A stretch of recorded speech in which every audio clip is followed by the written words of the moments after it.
Hello and welcome back to the channel and the Morris Minor 1000. In this video I'm going to be looking over the suspension and giving it a service. The eagle-eyed of you will have noticed that my car sits slightly lower at the rear, so that's probably a good place to start.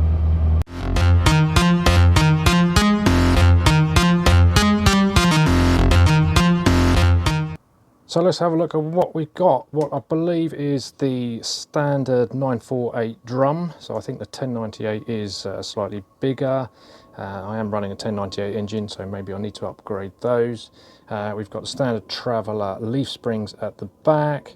We've got the original Armstrong damper sitting back here. Then the only difference is I have got some longer U-bolts here, which are connecting the leaf spring to the axle, because I have got a lowering block in between here. This is lowering the car about 3.5 centimeters, which I think is about 1.25 inches. Quite easy to do. However, when it comes to the bump stop needs to have a certain clearance, which I think again is roughly about the same, about 3.5 centimeters, 1.25 inches on the back. And I believe it's shaped like this, so where you've got the thinner part at the top and a thicker part at the bottom, the idea is the resistance of the rubber is less where it's thinner, and then it increases as the rubber gets thicker. So I've had to cut this rubber down. It was new, and I've cut it down just to try and mimic the original shape, just so it works. And I've got to say, although the car's sitting lower, the ride at the back is still fairly comfortable. Back in the day, I believe to raise the height of the car, it was basically an extended bracket here, which would then bring the leaf spring further down, which would then raise the car. So these are fairly easy mods that you could do if you so wished. As you see, I've taken both the rear dampers off, the Armstrong lever arm damper. They both seem to have a reasonable amount of resistance in them as well, which is good. And I believe the red paint means that at some point they've been refurbished. So the plan is anyway to empty the oil out and put some fresh in. I'm not going to take it all apart, but I will try and give it a flush through. Taking these off was reasonably straightforward.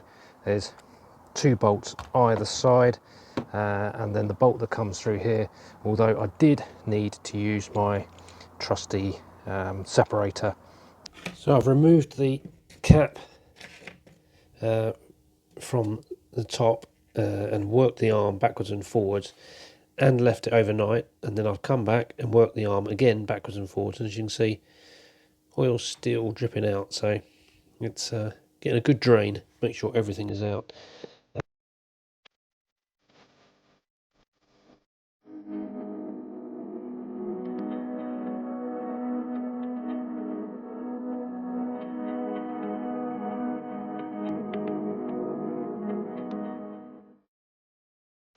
Okay, so they're painted up and nicely dried. I wasn't going to take them apart, but temptation is just too great. That's definitely empty, no resistance there at all.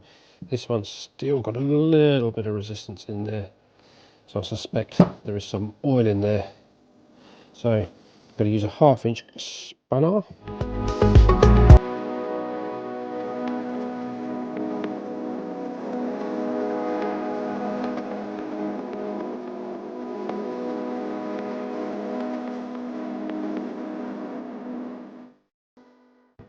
So this is the inside of that rear damper. So there's the big spring there. There is a washer. And this it's almost like a jet and a needle, the way it kind of works. So let's get that back in. We can start filling up with oil. Interestingly, the other side is slightly different. There is some slight blue tinge to the spring, so I don't know whether that means it's been reconditioned. But the other one had a rubber O-ring on it, whereas this one doesn't. So if anyone can shed any light on the difference of those, I'd love to hear it. So these are ready for refilling now, and I have bought some Penrite shocker oil number 2. Now this is supposed to be a 20 weight, which is what is recommended in the manual, but I've heard a lot of people talking about adding 30 or 40 or sometimes even thicker oil to it. But this does say for use in Armstrong lever action, single or double, where fast road or competition use is anticipated. So I'm assuming that is probably going to be a heavy enough weight, but let's get it in, see how it works out. So that's now full, despite the amount of spillage. There's definitely resistance, and it's about the same in both directions. So I think that one's good to go. Okay, now these are oiled up. Let's get them back onto the car. Okay, so these are the two bolts that hold it in place. And then obviously we've got the arm there. I'm going to pop a little bit of copper grease in onto these threads. And to finish off, these bolts need to be tightened up between 25 and 30 pounds per foot. Moving on to the front, and the obvious change is the Marina disc upgrade, where there'd be normally the drum brake there. We have got our wishbones running into the back here, front stay bar, then we've got upper link, lower link behind there, and then of course the rubber bump stop. Suspension wise, we've got the arm going up to our dampers that are located in the engine bay. And at the end of here we've got our torsion bar, which runs all the way along to our cross member, and you can just about see there's some splines in there which are for adjustment. Then you've got the bar out here which connects to an adjustment plate on the back of the cross member. So to lubricate these, it should be fairly straightforward. Your grease gun literally just clicks down onto the nipple and you give it a squeeze, and when you start seeing grease coming out, that should mean that it's pretty good. Know that it's full. If you find you can't fill, you can actually just pop these off and give them a good clean, and then pop them back in again. Where the rear dampers need to be removed out of the car to be able to refill, the front ones can be done in situ.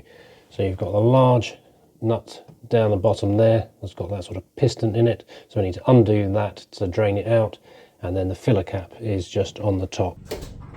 Bounce with no diff oil.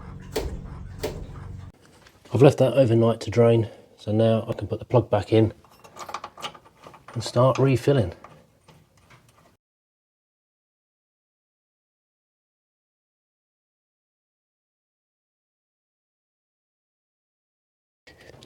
With oil.